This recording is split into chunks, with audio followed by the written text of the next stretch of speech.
Dan di saat itu pun San masih saja meneruskan pencarian madunya di hutan.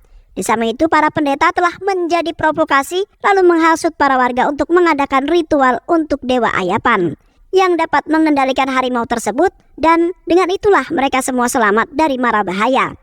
Terlihat para pendeta dan penduduk lain melakukan sebuah ritual di rumah mereka masing-masing. Namun San, istrinya dan Mani tidak begitu takut karena ia mempunyai Mani yang dipercaya oleh San dapat melindungi keluarga kecilnya. Karena dipercaya Mani sudah jelas adalah utusan dari dewa yang bertugas untuk menjaga San beserta sang istri. Sehingga mereka bertiga pun memberanikan diri untuk pergi ke kuil lalu melakukan upacara sesembahan. Walaupun para polisi telah berupaya melarang mereka semua untuk melakukannya, namun mereka tetap saja bersikeras dan nekat untuk melakukannya demi keselamatan keluarganya masing-masing. Sementara itu, bos para pemburu tidak melakukan ritual apapun supaya mereka semua terlindungi. Melainkan, bos mereka malah membunuh 2 orang anak buahnya karena sudah memberitahu kepolisian mengenai harimau tersebut. Yang mana bos mereka sendirilah yang akan menangkap dan menembak harimau itu. Yang nantinya kulit, taring, dan lain-lainnya akan dijual kepada orang yang berkulit putih dengan harga yang sangat tinggi. Yang pastinya akan membuat bos para pemburu itu kaya raya dalam waktu sekejap. Di malam harinya, para pendeta secara diam-diam pergi ke kuil agar para polisi tidak mengetahuinya.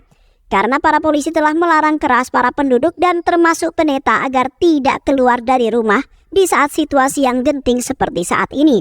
Sementara itu San ternyata sudah berada di hutan tersebut dan berdiri tepat di dekat beberapa pemburu yang berbaring tewas. Para pendeta itu kemudian menghampiri lalu menuduh San sebagai pembunuh karena ia mempunyai masalah terhadap para pemburu itu. San sudah bersumpah bahwa dirinya tidak melakukan hal tersebut karena ia tidak tega untuk membunuh sesama manusia. Namun para pendeta itu pun tetap saja tidak mempercayainya karena lisan seseorang bisa saja berbohong. Tak lama kemudian, segerombolan penduduk desa pun datang ke tempat itu beserta bos para pemburu yang kemudian langsung menyerbu San yang dianggap telah membunuh beberapa pemburu itu. Terlihat dengan sekuat tenaga San membela dirinya dengan menghabisi orang-orang yang telah menyerang dirinya. Dan di saat itulah mereka semua tidak ada yang berani lagi mengejar San yang sudah mengamuk.